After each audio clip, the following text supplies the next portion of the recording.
गीता अध्याय 15 के श्लोक 16-17 में 3 प्रभु बताए हैं।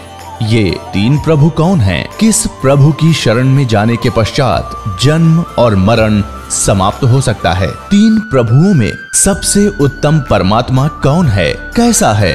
उसका क्या नाम है? इन सभी गूढ़ रहस्यों को जानने के लिए अवश्य सुनिए जगत गुरु तत्वदर्शी संत रामपाल जी महाराज के अमृत वचन। इस दास को इन सदग्रंथों के पढ़ने पढ़ाने की कति आवश्यकता नहीं रही थी, क्योंकि हमें वो मूल ग्रंथ मिल गया था जिसमें इन सब का समावेश है। वो सूक्ष्म वेद, 5वां वेद जो काल ने नष्ट कर दिया था और अज्ञान फैला दिया था, और जो सूक्ष्म वेद जिसको तत्व ज्ञान कहा सदग्रंथों में परमात्मा ने स्वयं आकर बोला था कबीर वाणी में, सच्चिदानंद घनब्रह्म की वाणी में, वो हमें प्राप्त हो गया था। हम अपनी साधना कर रहे थे, फिर प्रेरणा हुई परमात्मा की। दास ने अर्ज किया, प्रभु आपका ज्ञान 100% सत्य है, लेकिन जब तक जिन सदग्रंथों को जो आपकी आत्मा इस काल के द्वारा बांटे हुए इन धर्मों में लगी है भगवान, जब तक उन ग्रंथों में आपकी पहचान नहीं होगी आपको नहीं मान सकते।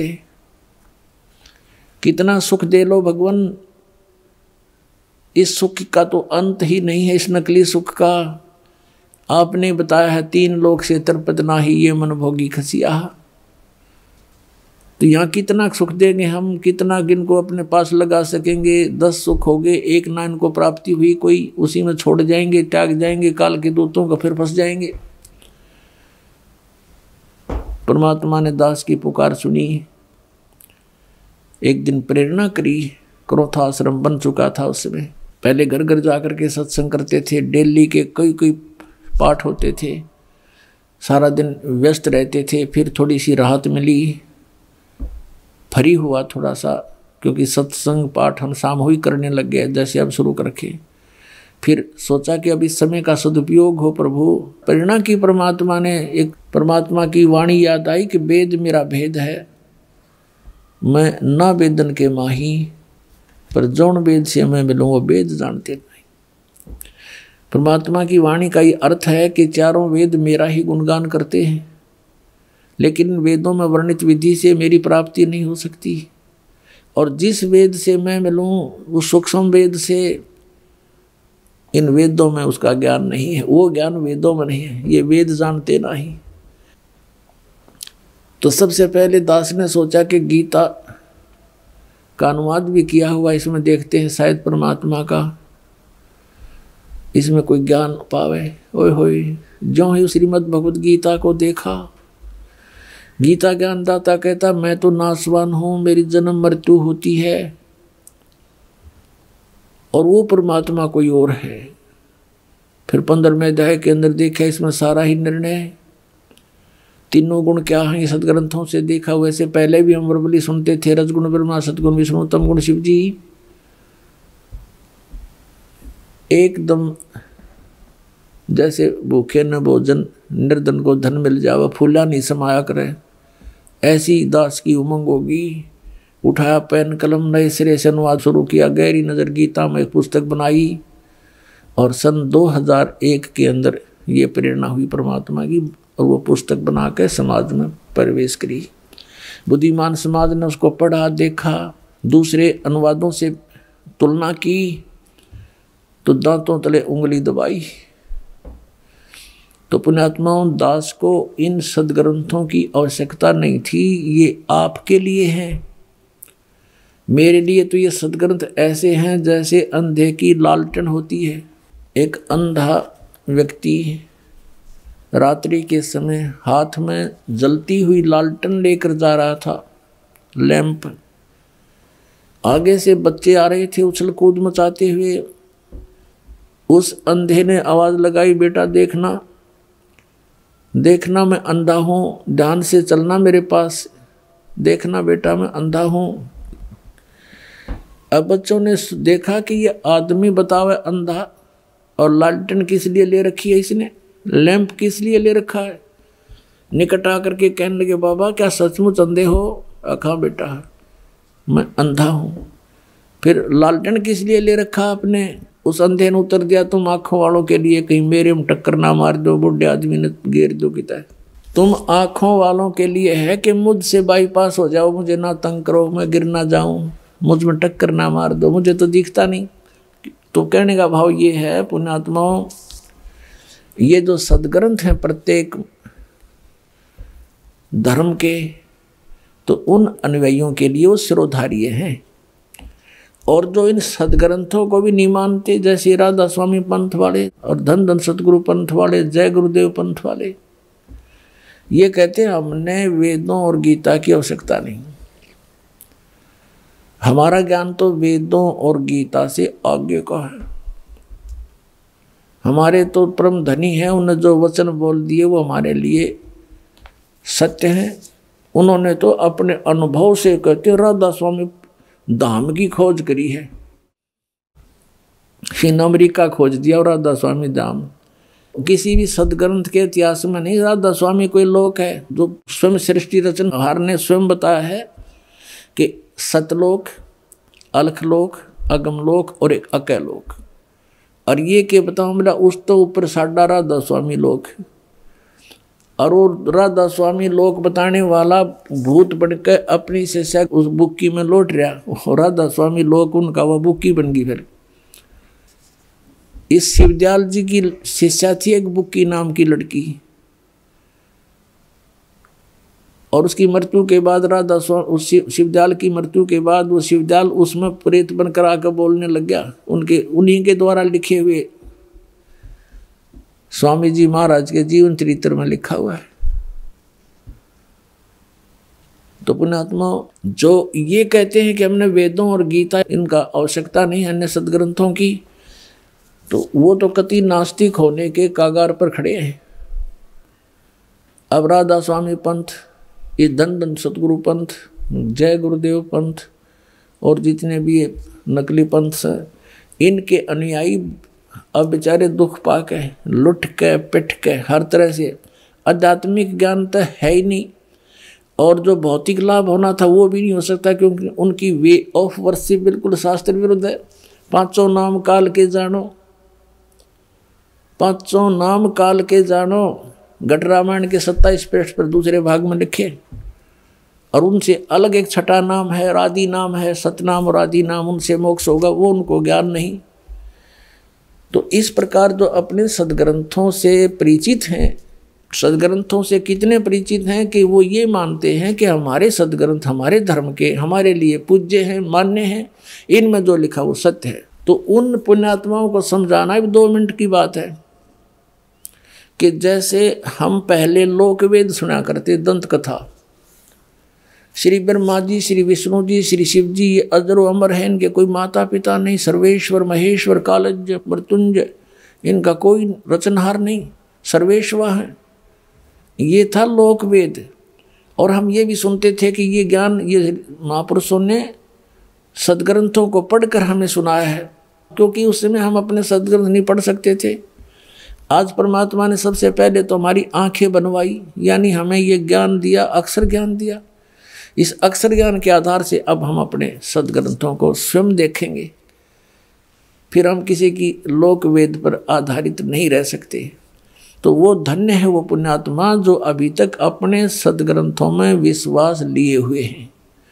और दुर्भाग्य उन व्यक्तियों का जो एक नया मजहब खड़ा कर दिया, जिन्होंने नया मार्ग बना दिया है, उन्होंने समाज को फिर से बांट दिया। ये जितने भी पंथ बने हुए हैं, ये राधा स्वामी पंथ के जितने भी भाग हो गए, जय गुरुदेव पंथ, सच्चा सौदा सिरसा पंथ, जगमालवाड़ी पंथ, जनोदम पंथ, इनके तंडरे ये काबली की करसी जामगी सारे गए। अब ये कुछ दिनों में राजनीतिक स्टंट बन जाएंगे, अलग से मजहब बन जाएंगे। अगर ये मार्ग मालिक का ऊपर नहीं आया तो और कई भागों में मनुष्य समाज बट जाएगा। लेकिन अब मालिक का आदेश है कि सभी धर्म और सभी ये पंथ एक हो जाएंगे, इस ज्ञान के आधार से एक होंगे और पूरे विश्व में ये तत्व ज्ञान फैलेगा। सब प्यार से रहा करेंगे, ये माया की जो हवस है या बिल्कुल खत्म हो जाएगी, क्योंकि ज्ञान हो जाएगा। ये माया की जो दौड़ लग रही है बिल्कुल नाश हो जाएगी, क्योंकि ज्ञान हो जाएगा कि हम क्या उद्देश्य लेकर यहाँ आए थे। फिर परमात्मा बार बार बताते हैं, पृथ्वीपति चकवे गए जिनके चक्र चलंत, रावण श्री खे कौन गिने, ऐसे गए अनंत। गरीबदास साहब कहते हैं, चकवे हो गए चूहा, पूरी पृथ्वी का राजा था, सत भक्ति ना करने से चूहे की योनि में गया, अब बिल भी स्वयं बना करके मिट्टी में लेट रहा है। तो के चाटे यहाँ के सुख को, बाढ़ में जाओ ऐसा सुख ऋषि को ठियोर ये कार, जो हमारी ये दुरुक्ति कर रहा है। और वहाँ सतलोक में यही सृष्टि होगी, ऐसा ही शरीर है, ऐसी ही आत्मा रहती हैं, सारे सुख हैं, कोई कष्ट नहीं, ना वहाँ मृत्यु है, वृद्ध अवस्था नहीं है, ऐसा शरीर है जिसमें कोई कष्ट नहीं होता। तो पुण्यात्माओं, ये कोई दंत कथा नहीं, क्योंकि ये महापुरुषों का आंखों देखा वर्णन है और परमात्मा ने स्वयं आकर बताया है, वो ज्ञान है। अब हम प्रसंग आप पर बताना चाहते हैं कि जैसे हमने कौन से परमात्मा की भक्ति करनी है, हम उसी विषय पर आते हैं। जैसे ब्रह्मा विष्णु महेश, ब्रह्मा जी की भक्ति तो हमें करने का आदेश नहीं था कि इसकी तो करनी नहीं चाहिए, और विष्णु जी और शिव जी की हम भक्ति करते थे, उसके साथ साथ हनुमान जी, बाबा श्याम जी और देवी देवता, गांव का बाबा, तीर्थ व्रत, ये सभी करते रहे। तो ये हमें यही बताया गया था कि इनकी साधना ही करने से लाभ होगा। तो जब तक हमें ज्ञान नहीं था तो हम इनको पूजा करते थे, और अब इनके इतिहास में जो लिखा है वो हमें सदग्रंथों से जानकारी होगी। अब देखिएगा श्रीमद् देवी भागवत, श्रीमद् देवी भागवत, संपादक हनुमान प्रसाद पोदार, चिमनलाल गोस्वामी, और गीता प्रेस गोरखपुर से प्रकाशित है। गीता प्रेस गोरखपुर से प्रकाशित है। ये आप देख रहे हैं, फैक्स और फोन नंबर है। इसके 123 पृष्ठ पर इनकी जीवनी लिखी है, ब्रह्मा विष्णु महेश की महिमा लिखी है, क्या स्थिति है इनकी। ये 3रा स्कंद है। भगवान विष्णु अपनी माता दुर्गा की स्तुति करते हुए कह रहे हैं, तुम शुद्ध स्वरूपा हो, ये सारा संसार तुम ही से उद्भासित हो रहा है। मैं ब्रह्मा और शंकर, हम सभी तुम्हारी कृपा से विद्यमान हैं। हमारा आविर्भाव, आविर्भाव माने जन्म, और तिरोभाव माने मृत्यु हुआ करता है। हमारा आविर्भाव, जन्म, तिरोभाव, मृत्यु, जन्म मृत्यु हुआ करता है। केवल तुम ही नित्य हो, जगत जननी हो, प्रकृति और सनातनी देवी हो। ये भी ध्यान रखना कि दुर्गा को प्रकृति भी कहते हैं।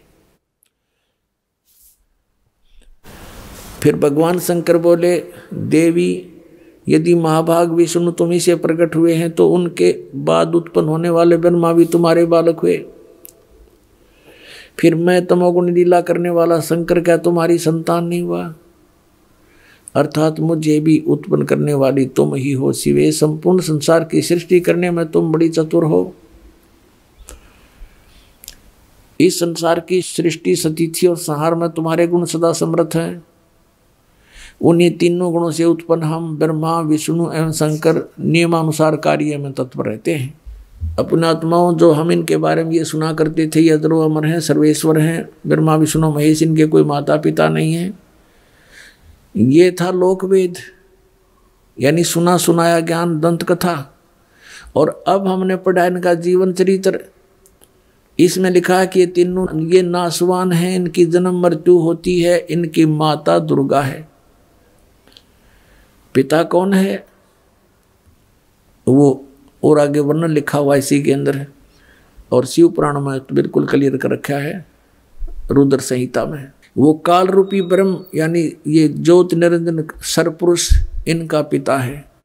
तो यहाँ स्वयं इसमें 5 कंसेप्ट क्लियर हो गए इन 10 पंक्तियों में।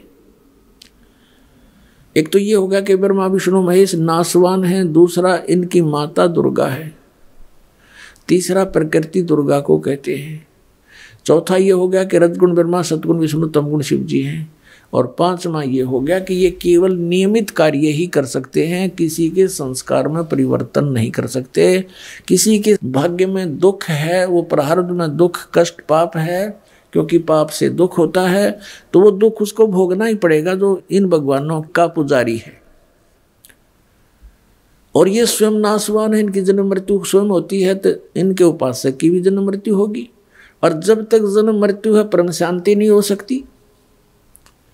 अब बात आती है इनके पिता। इनका पिता कौन है? ब्रह्म, ज्योत स्वरूपी निरंजन, ये काल। और इसी ने श्रीमद् भगवत गीता का ज्ञान श्री कृष्ण में प्रवेश करके बोला। ये दूसरे अध्याय के 12वें श्लोक में श्रीमद् भगवत गीता की, और चौथे अध्याय के 5वें और 9वें श्लोक में, और 10वें अध्याय के दूसरे श्लोक में कहता है, अर्जुन तेरे और मेरे बहुत जन्म हो चुके, तू नहीं जानता मैं जानता। इससे सिद्ध हो गया कि इसकी भी जन्म मृत्यु होती है, तो उपासकों की भी जन्म मृत्यु रहेगी। इसलिए इसने 7वें अध्याय के 18वें श्लोक में कहा कि अर्जुन, ये ज्ञानी आत्मा जो मेरे तक सीमित है, इनको मैं पसंद हूं, मैं अच्छा लगता हूं, और मुझे ये भी अच्छे लगते हैं क्योंकि इन्होंने तीनों गुणों की पूजा त्याग कर मेरी साधना शुरू कर दी। उनसे तो अच्छा लाभ मेरे से मिलेगा, लेकिन मेरे वाली अनुत्तम गति में ही ये सचित रहे। कारण क्या था? क्योंकि इनको तत्वदर्शी संत ना मिलने से इन्होंने मेरी ही पूजा को अंतिम मान लिया। अपनी गति को भी 7वें अध्याय के 18वें श्लोक में गीता ज्ञानदाता ब्रह्म कहता है, ये अनुत्तम है, घटिया है, व्यर्थ है, बैड है, वेरी बैड। इसलिए 18वें अध्याय के 62वें श्लोक में कहा कि अर्जुन तू सर्वभाव से उस परमेश्वर की शरण में जा, उसकी कृपा से ही परम शांति को और सनातन परम धाम को प्राप्त होगा। तो अब हमने वो राम सिलेक्ट करना है कि कौन से राम की पूजा करें जिससे हमें ये परम शांति प्राप्त हो। तो इससे सिद्ध हो गया कि जब तक जन्म मृत्यु है परम शांति नहीं, क्योंकि अपनी साधना को घटिया बताता है, कहता मेरी भी जन्म मृत्यु, तुम्हारी भी जन्म मृत्यु, तो वो तो अनुत्तम है, उससे परम शांति नहीं हो सकती। फिर बताया है 15वें अध्याय के 1 से लेकर 4 में, जैसा कि अभी आपको कंसेप्ट क्लियर हो गया कि रजगुण ब्रह्मा सतगुण विष्णु तमगुण शिव जी भी है। यहां बताया है कि उल्टा लटका हुआ संसार रूपी वृक्ष है, और इसके ऊपर को जड़, नीचे को तीनों गुण रूपी शाखा है। गीता ज्ञानदाता कहता है कि मैं इसके विषय में यहाँ गीता में विचार काल में आपको कुछ नहीं बता पाऊंगा, क्योंकि इसका आदि और अंत यानी सृष्टि रचना से मैं परिचित नहीं हूं, क्योंकि पूर्ण परमात्मा सत्य पुरुष ने जो सृष्टि रची और ये काल भी उसी ने रचा है। तो गीता अध्याय नंबर 10 के श्लोक नंबर 2 में गीता ज्ञानदाता ये ब्रह्म काल कह रहा है कि मेरी उत्पत्ति को न ये देवता जानते, ना सिद्ध पुरुष जानते, और ना ये ऋषि जानते, क्योंकि ये मेरे से जन्मे हैं। तो पुण्यात्माओं पिता की उत्पत्ति को संतान नहीं बता सकती, लेकिन दादाजी बता देते हैं। तो उस दादा ने, उस बाबा ने, सतपुरुष कबीर भगवान ने ये सब सृष्टि रचना बताई, उसमें इस काल की उत्पत्ति भी बताई है, ब्रह्म की उत्पत्ति भी बताई। तो प्रसंग चल रहा है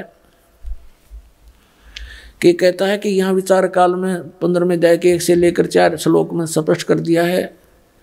इसका निष्कर्ष निकालते हैं कि मैं इससे परिचित नहीं हूं, उसके लिए तत्वदर्शी संतों से जाकर पूछो, वही बताएंगे।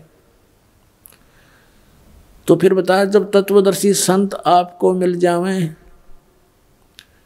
जब तत्वदर्शी संत आपको मिल जाएं, उसके पश्चात परमेश्वर के उस परम पद की खोज करनी चाहिए, जहां जाने के बाद साधक फिर लौटकर संसार में कभी नहीं आते, अर्थात वो पूर्ण मोक्ष प्राप्त करते हैं, परम शांति प्राप्त करते हैं। उसके लिए इसने ऑप्शन छोड़ दिया है 4थे अध्याय के 34वें श्लोक में कि उस तत्वदर्शी संत बताएंगे और वो तत्वदर्शी संत परमात्मा ने भेज दिया, ये दास है इस पृथ्वी पर। पुण्यात्माओं, तत्वदर्शी संत की भूमिका करने स्वयं परमेश्वर आए थे। उस समय हम अशिक्षित थे, हम नहीं पहचान सके परमात्मा को। उसके बाद उन्होंने अपनी प्यारी आत्माओं को, जिनको वो मिले, उनको प्रेरणा की, कहा कि अब तुम इस भक्ति को जीवित रखो पिछली पीढ़ी तक। उनके नाम आपको दास बार बार गिनाता है, जिनको भगवान मिले, जिनके पास यथार्थ ज्ञान था। आदरणीय धर्मदास साहिब जी, आदरणीय मलुकदास साहिब जी, आदरणीय दादूदास साहिब जी, आदरणीय नानक साहिब जी, आदरणीय गरीबदास साहिब गांव छुड़ानी जिला दद्दर हरियाणा वाले, आदरणीय गीसा दास साहिब जी गांव खेकड़ा जिला मेरठ उत्तर प्रदेश वाले, इन महापुरुषों की ड्यूटी लगाई, परमात्मा इनको मिले। और पुण्यात्माओं, ये ज्ञान और इस भगवान की जानकारी होने के बाद जीव पर रुका नहीं जाता। एक ऐसी प्रेरणा अंदर आती है कि जैसे सबको बता दूं, सबको बता दूं भगवान ये है। जहाँ तक जीव की जो पहुँच है वहाँ तक पूरी चेष्टा करते हैं। जैसे आदरणीय नानक साहिब जी की जीवनी से पता चलता है, जिस समय उनको बेई नदी के ऊपर परमात्मा स्वयं आकर मिले जिंदा बाबा के रूप में, और उनको वहाँ से अंतर ध्यान किया, शरीर को कहीं और रख दिया और उनको ले करके सचखंड सतलोक चले गए। वहाँ से आकर वापस छोड़ दिया और फिर उनको बताया कि मैं धानक रूप में, जुलाहे रूप में बनारस में भी रहता हूँ। तो वहाँ परमात्मा पहले उनको मिले थे कबीर रूप में, एक भक्त रूप में मिले थे नानक जी को। उनसे काफ़ी गोष्ठी की थी, लेकिन उस समय श्री नानक देव जी नहीं माने थे, लेकिन ज्ञान से घायल जरूर हो गए थे।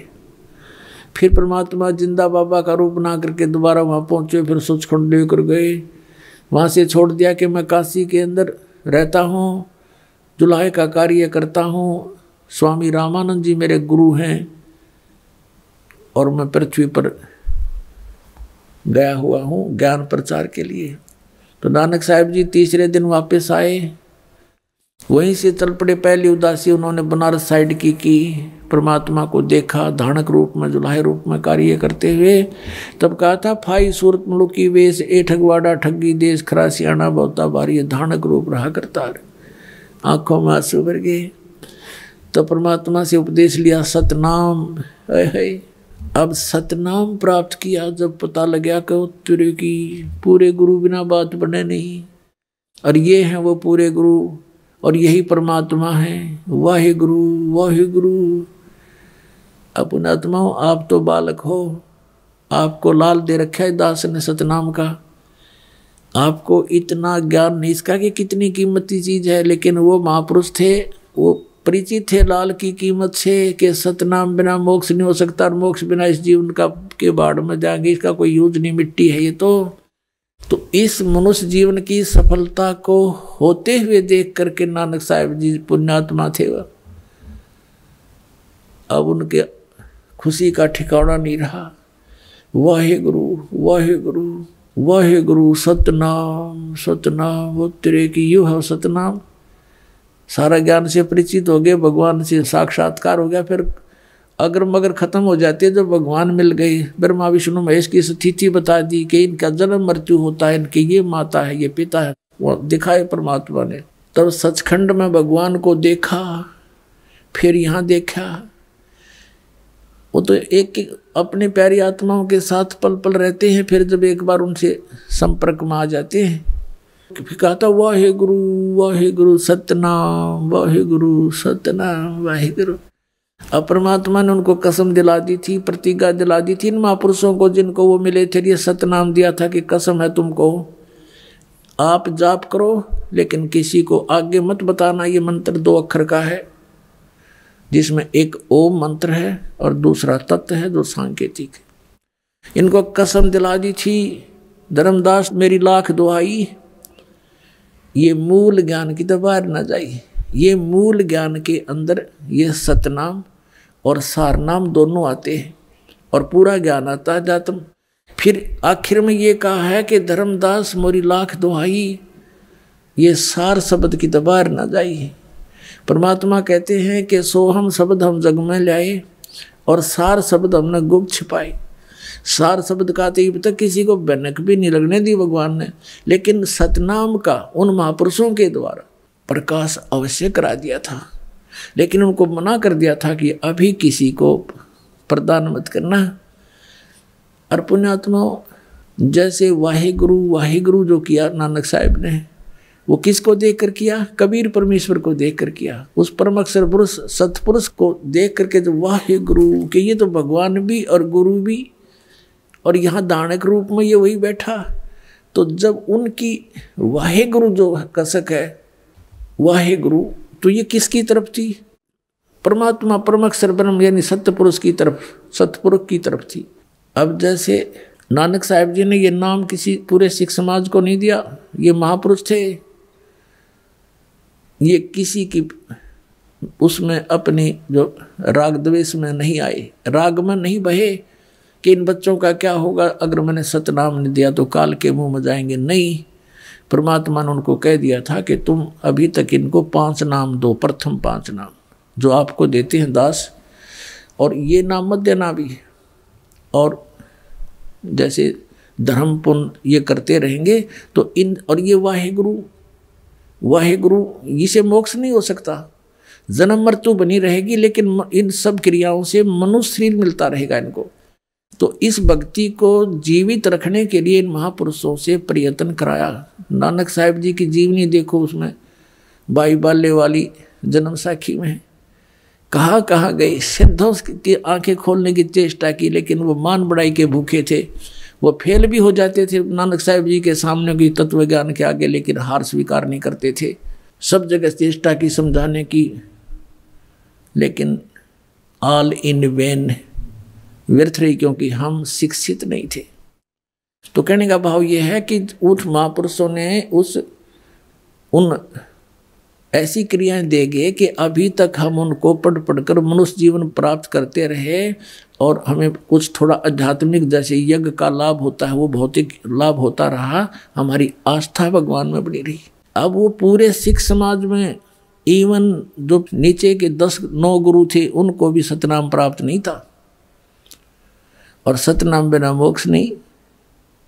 तो क्या बताया कि वाहिगुरु इन मंत्रों के जाप करने से इन अपनी यानी अनुयायियों को इतना सहारा मिलता रहा कि वो मनुष्य जीवन प्राप्त करते रहे, और आस्था भगवान में बनी रही, क्योंकि भक्तों के घर में जन्म होते रहे, और एक परंपरा चल पड़ी, भगवान के भंडारे करवाते हैं, वाणी का पाठ करवाते रहे।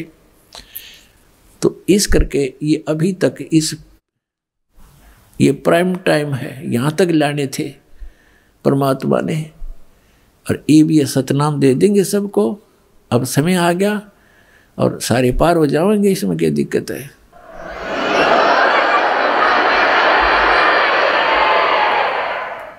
तो क्या बताया था उन्होंने? वाहिगुरु वाहिगुरु।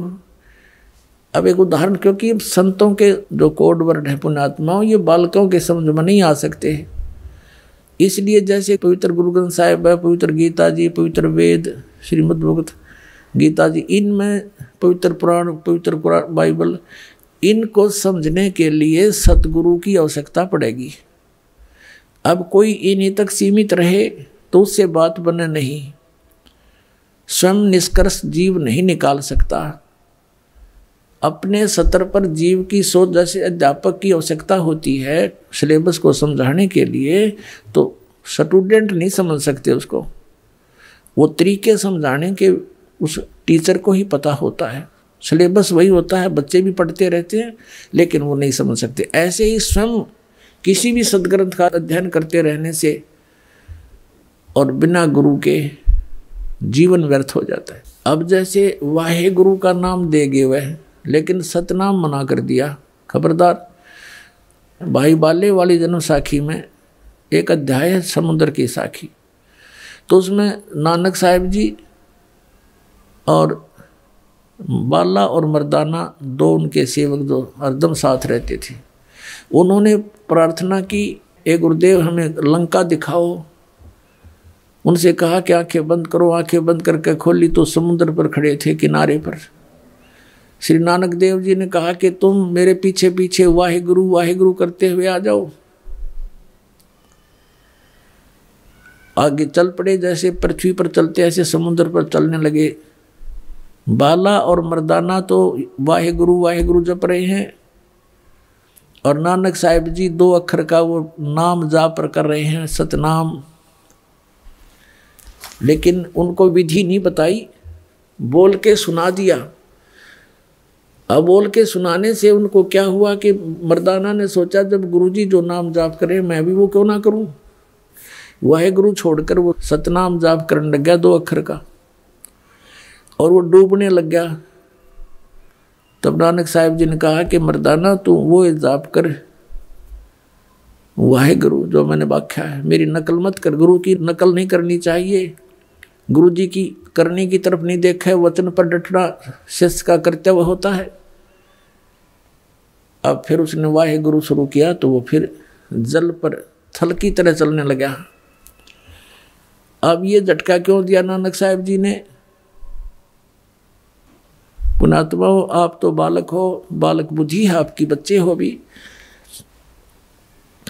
ये इसलिए झटका दिया था कि यदि इस सतनाम का भेद खुल गया 2 अक्षर के का, काल के दूत काल भेजेगा, क्योंकि वो ठीक का समय अभी दूर है। ये है वो ठीक का समय। 1951 से ये ठीक का समय शुरू हुआ है ना, सोच लो, दास का जन्म हुआ जब से। और उसके बाद भारतवर्ष, आज शिक्षा हुई भारतवर्ष में, और एकदम शिक्षा की बाढ़ सी आ गई। और शिक्षा बिना हम सदग्रंथों को देख नहीं सकते, समझ नहीं सकते। तो इसलिए उन्होंने मना किया था कि काल अपने पंथ बनावेगा, और उन पंथों के संतों के हाथ यदि ये सतनाम 2 अक्षर का लग गया तो ये भी वही नाम देंगे, और वो अधिकारी हैं नहीं इस नाम के देने के। तो बोली आत्मा ये समझेंगे कि नानक साहब जी जो नाम जाप करके पार हुए, हमारे गुरु जी भी वही तो दे रहे हैं, हम भी ठीक हैं।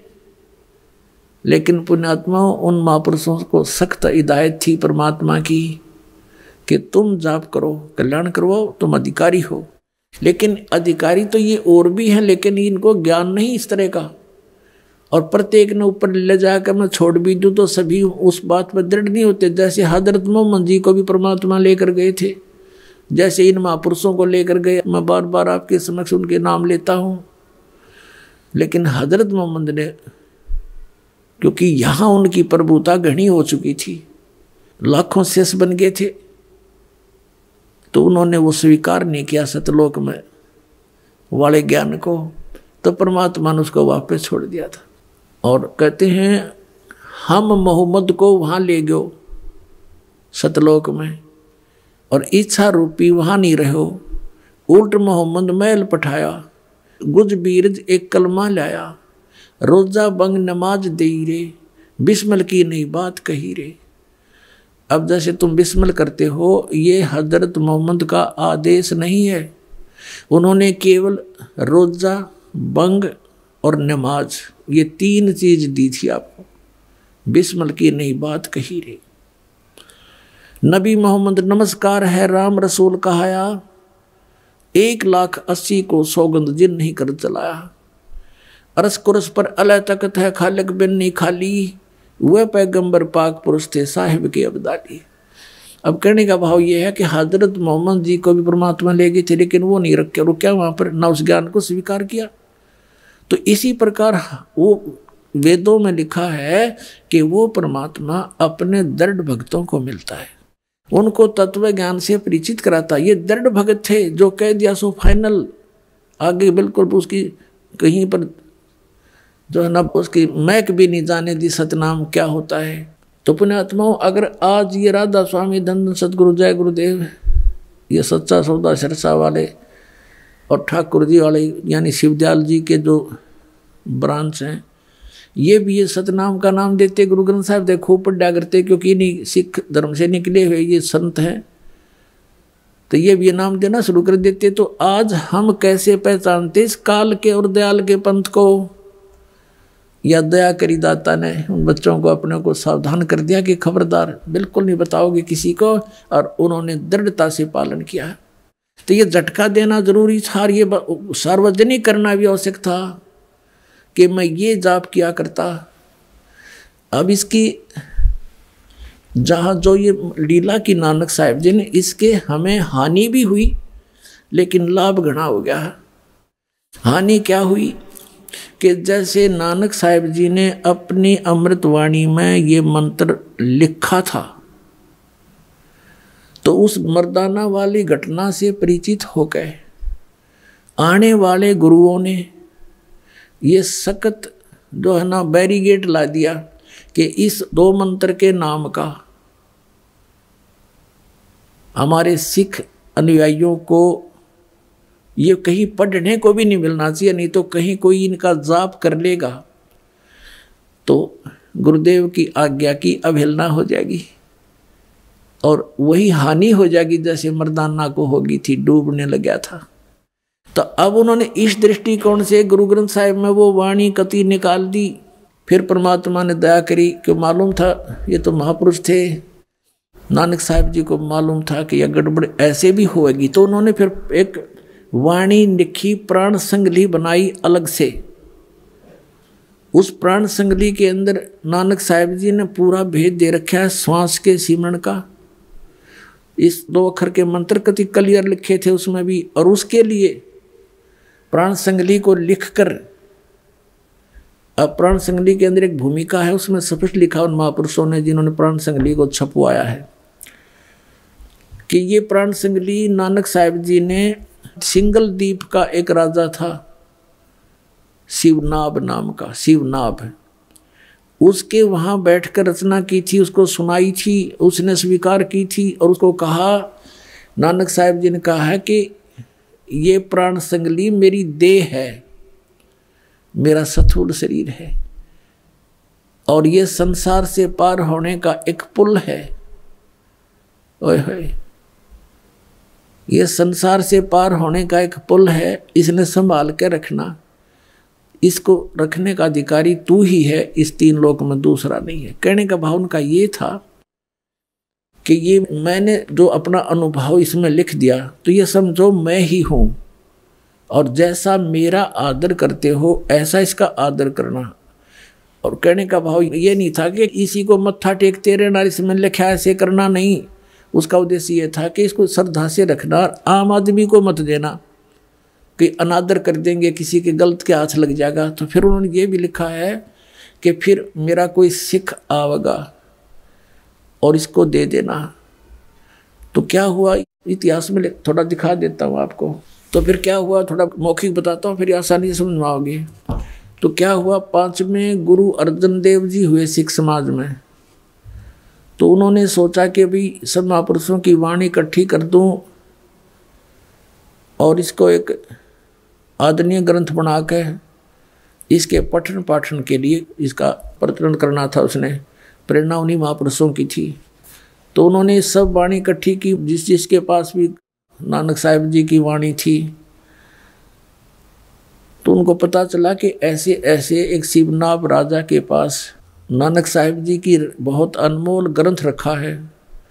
तो उसके पास भेजा, उसका पोता था उस समय, पौत्र।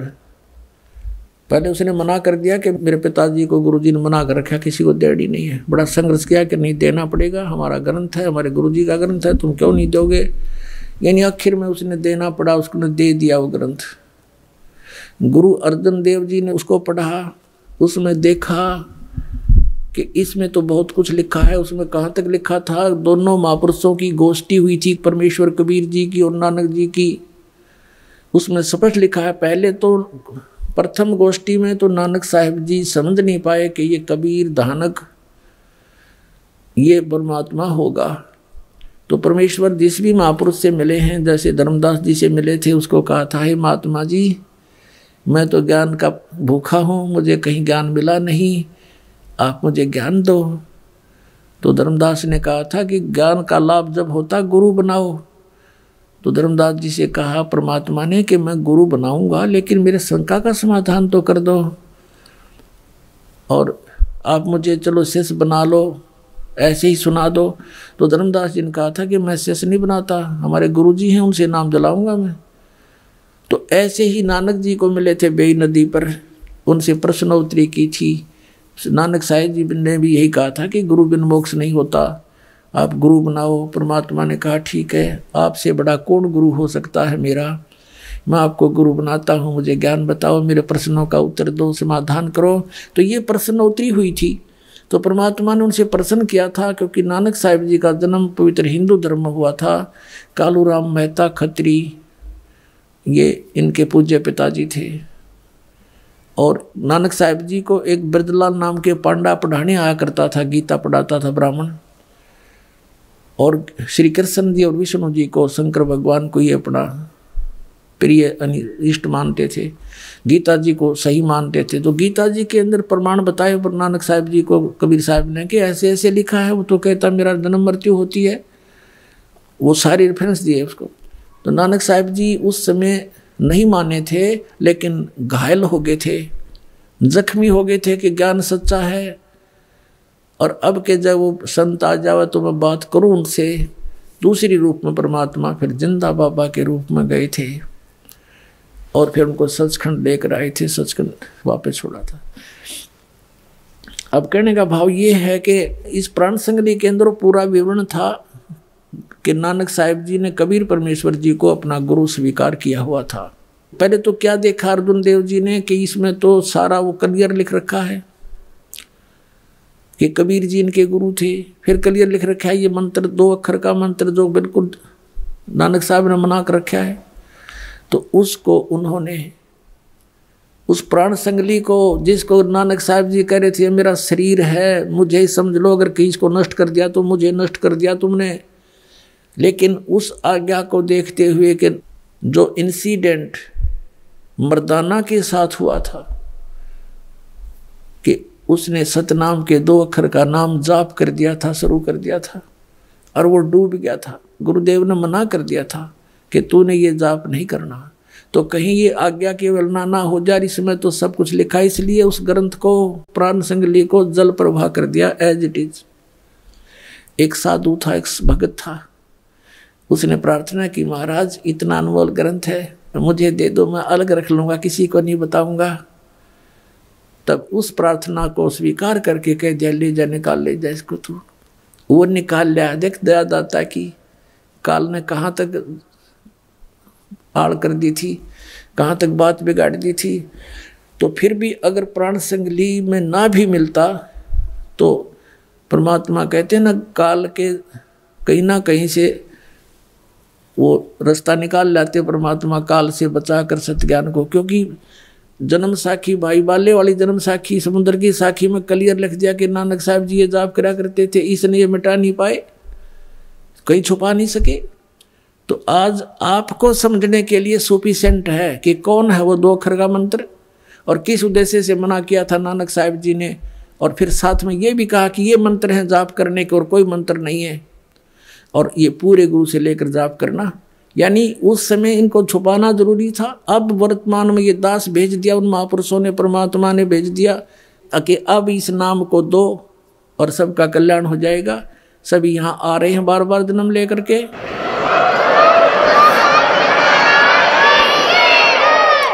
अब दिखाता हूँ आपको इतिहास ये प्राण संगली के साथ कैसा हुआ। ये देखिएगा श्री गुरु नानक साहिब की प्राण संगली सटीपन, प्रथम भाग श्री गुरु नानक साहिब विरचित। श्री नानक साहिब ने अपने कर कमलों से रची है प्राणों का अपूर्व कवच, जो सूरत शब्द योग साधन में अमोघ तारों से रचा हुआ है। आगे देखो ये कहाँ से छपा है। प्रकाशक है वेलबीडियर प्रिंटिंग वर्क्स। ये 56A/13 मोतीलाल नेहरू रोड इलाहाबाद से।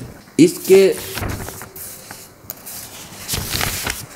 संपादक कौन है ये देखिएगा। ये है श्री संपूर्ण सिंह श्री संपूर्ण सिंह तरन तारण पंजाब से। इन्होंने इसकी भूमिका में क्या लिखा है देखिएगा। पहले आवश्यक सूचना पढ़ते हैं।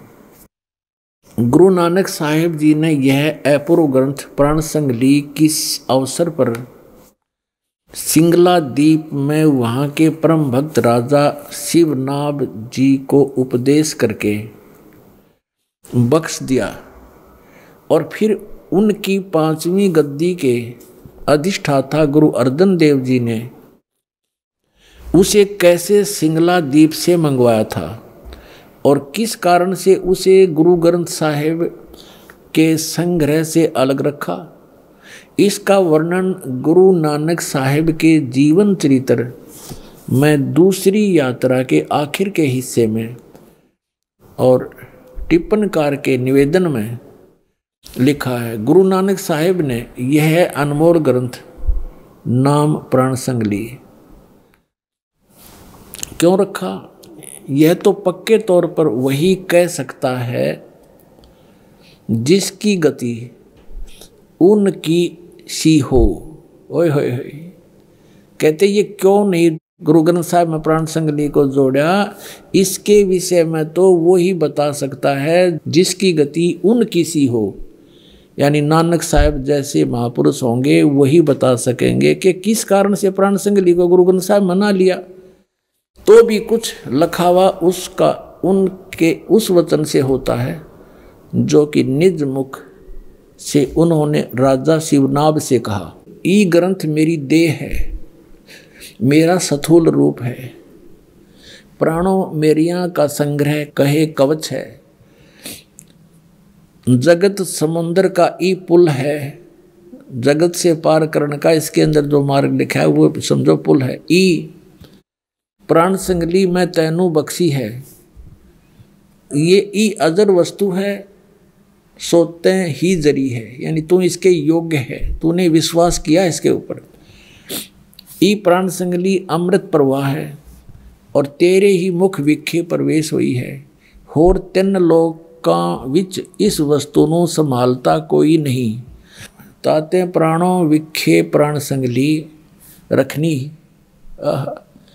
इस वचन से स्पष्ट होता है कि यह ग्रंथ प्राणों का संग्रह रूप है। ये टिप्पणी करने वाला जो विवेचन करता है वो अपनी सोच बता रहा है। संभव है कि इसको गुरु ग्रंथ साहिब की जिल्द में शामिल न करने की वजह यही हो कि गुरु अर्जन देव जी ने समय अनुसार इसे हरेक छोटे बड़े की दृष्टि में लाना उचित न समझा। अब बहुत कुछ तो यह क्लियर इसने कर दिया इस टिप्पणी करने वाले ने कि हो सकता है इस प्राण संगली को गुरु ग्रंथ साहिब में श्री अर्जुन देव जी ने इसलिए नहीं रखा होगा कि ये नहीं चाहते होंगे कि ये किसी छोटे बड़े की नज़र में आवें, इसमें लिखा हुआ वर्णन है। तो फिर इसमें यह भी लिखा है कि ये तो वही बता सकता है कि क्यों नहीं शामिल की गई जो उन्हीं जैसी गति का होगा, उन कैसा ही होगा। तो पुण्यात्माओं, इसका ये अभिमान ना करना, परमात्मा की दया है आपके ऊपर। इस दास को इस योग्य बनाया कि इन सदग्रंथों को दास समझ रहा अच्छी तरह। इसका यही कारण था कि इसके अंदर ये 2 अक्षर का मंत्र लिखा हुआ था और बहुत अच्छी तरह इसके अंदर इसके सिमरण की विधि भी बता रखी थी। अन्य जो शेष गुरुओं ने, गद्दी नसीनों ने ये समझा कि यदि इस प्राण संगली को as it is Guru Granth Sahib में रख लिया तो सब पढ़ लेंगे, सब जान जाएंगे, जाप करा करेंगे तो गुरुदेव की आज्ञा का उल्लंघन हो जाएगा। फिर आगे दिखाते हैं निवेदन में, कमाल कर दिया। ये है निवेदन इसी की। अभी आपने आवश्यक वो पढ़ा था सूचना, अब ये है निवेदन। श्री गुरु नानक साहिब के 5वें स्थान पर श्री गुरु अर्जन देव जी हुए हैं, जिन्होंने गुरबाणी की बीड़ बांधते समय भाई पैड़ा नामी एक शिष्य को सिंगला द्वीप भेजकर शिवनाभ के पौत्र के पास से ये ग्रंथ मंगवाया था, जिसे किसी कारण विशेष से श्री गुरु ग्रंथ साहिब की बीड़ में रखना उचित न समझकर सर्वथा ही जल प्रवाहित कर दिया था। यानी कति सारा का सारा जल प्रवाह कर दिया था। अब देखो पुण्यात्माओं, जो कि एक परम प्रेमी साधु की अत्यंत प्रार्थना से द्रवीभूत हुए, गुरु साहिब के वचन अनुसार जल से निकलवाया और जैसे का तैसा उसे ही बख्शीश कर दिया गया था, जिसका प्रसंग गुरु प्रताप सूरज प्रकाश नामक प्रमाणिक इतिहास के तृतीय राशिगत 32वें अंशों में लिखा है। यानी ऊपर जो लिखा है उसका प्रमाण बताया है कि इस इतिहास में लिखा है, ये गुरु प्रताप सूरज प्रकाश नामक कोई प्रमाणिक इतिहास उसमें लिखा है, ये ऊपर का हिस्सा। अपनात्मा इसमें क्या था, वो 2 अक्षर का भेद था इसमें, और एक इसमें फिर भी थोड़ा सा हिंट रह गया एक स्थान पर, ओनली पूरी इस प्राण संगति में एक स्थान पर, और वो इन समझ में ना आई जिन्होंने इसमें रख लिया, बाकी इसमें से निकाल दिए गए क्योंकि ये पूर्ण नहीं है प्राण संगति। इसमें टिप्पणी कारण लिखा है कि एक जगह तो इसके 80 अध्याय लिए हैं, दूसरी जगह इसके 113 अध्याय लिए गए हैं, फिर ये भी संकेत बताया गया कि इसमें 160 अध्याय थे, और अब तक ये केवल 113 ही प्रकाश में है, तो बाकी कहाँ गए, तो वो नहीं लिए गए। इसमें क्या लिया गया वो थोड़ा बताता हूँ, वो भी इनको समझ में आइयो के अक्षर है। अब ये तो आपने भाग 1 पढ़ाई, भाग 2 दिखाते हैं। ये 2 भागों में लिखी है संपूर्ण सिंह जी ने। ये भाग 2 है और इसमें ये वहीं से प्रकाशित है, ये द्वितीय भाग है उसका। इसके 103 पृष्ठ पर दिखाता हूँ आपको।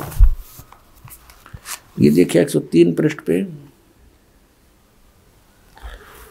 ये प्राण संगली, ये यहाँ से शुरू होता है। ये राग भैरव है, मेला पहला जहाँ हो समझो गुरु नानक देव जी के सीधे वचन है। इसमें क्या लिखा है 103 पृष्ठ पे, दूसरा भाग, इसमें लिखा है कि साध संगत मिलिया मन माना और ना मैं ना, ये ओम है स्पष्ट, ये ना मैं ना है, यो है इसके साथ लगना था, ये गलती से इसके साथ लग गया, नहीं इसका हूँ समझ लिया हूँ। ये है ना मैं ना ओम सोहम जाना है। यहाँ इस ना का अर्थ है नाम, तेरा के ना है, जैसे हम सिंपल भाषा में बोलते हैं, और पंजाब क्षेत्र में भी यही बोलते हैं, लगभग मिलती जुलती भाषा। तेरा की ना है, तो ये ना मैं ना, तेरा की नाम है, ना मैं ना है, ओम सोहम जाना, नामों में नाम, ओम सोहम जाना, ये 2 अक्षर का ये है। अगर ये इसके साथ ना जुड़ा होता तो इसमें भी नहीं रहता यो, इसको भी निकाल देते बिल्कुल। अब इसके लिए थोड़ा सा और आपको स्पष्ट करते हैं। ये देखो, ये है 150 पृष्ठ पे, और इसके यहाँ क्या है ये देखो, ये ओम है ना, ओम दर है, तो यहाँ कोई इसको गलती नो ना समझ ले भाई हूँ लिखा हूँ नहीं है ये, क्योंकि उसका कोई सेंटेंस नहीं बनता वैसे तो। अब इस ओम को इन्होंने टिप्पणी की है 2 नंबर पे, इस ओम को ऐसे लिखा है, इसको ओम दर है ना, ओम दर, तो इसका औ कहते, फिर पंजाबी में अगर औ कहे तो फिर यहाँ भी औ होना चाहिए था ये, तो यहाँ इसको ओम दर स्पष्ट कर दिया, ओम अलग दर अलग, ओम दर, तो ये वही ओम है। तो यहाँ फिर 103 पृष्ठ में फिर देखो, इसमें स्पष्ट लिखा है 103 पृष्ठ पर हम फिर आ गए हैं इसी पे, दूसरे भाग में। यहाँ फिर देखो, साध संगत मिलिया मन माना है, और ना मैं ना, ये एक बिंदी है 2 नहीं, ना मैं ना, ओम सोहम जाना, ना है, नामों में नाम है, ओम सोहम ये जाना, ये सब नामों में एक श्रोमणी नाम, ये 2 मंत्र का है।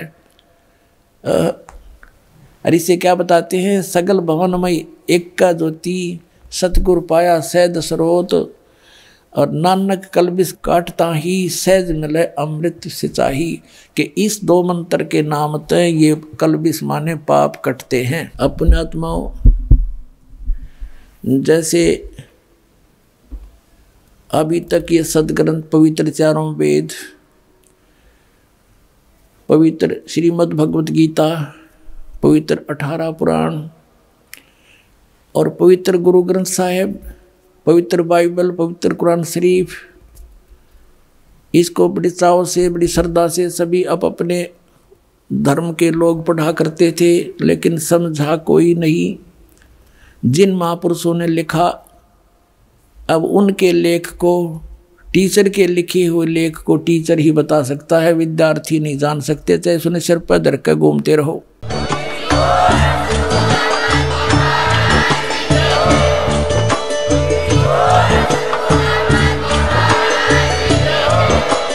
आप सुन रहे थे जगत गुरु तत्वदर्शी संत रामपाल जी महाराज जी के मंगल प्रवचन। अधिक जानकारी के लिए विजिट कीजिए हमारी वेबसाइट www.jagatgururampalji.org। संत रामपाल जी महाराज जी के शुभ आशीर्वाद से पूरे विश्व भर में 500 से भी ज्यादा नाम दीक्षा केंद्र हैं, जिन पर संत रामपाल जी महाराज जी द्वारा ऑनलाइन निशुल्क नाम दीक्षा दी जा रही है। अपने नजदीकी नाम दीक्षा केंद्र का पता करने के लिए संपर्क करें 8222880541।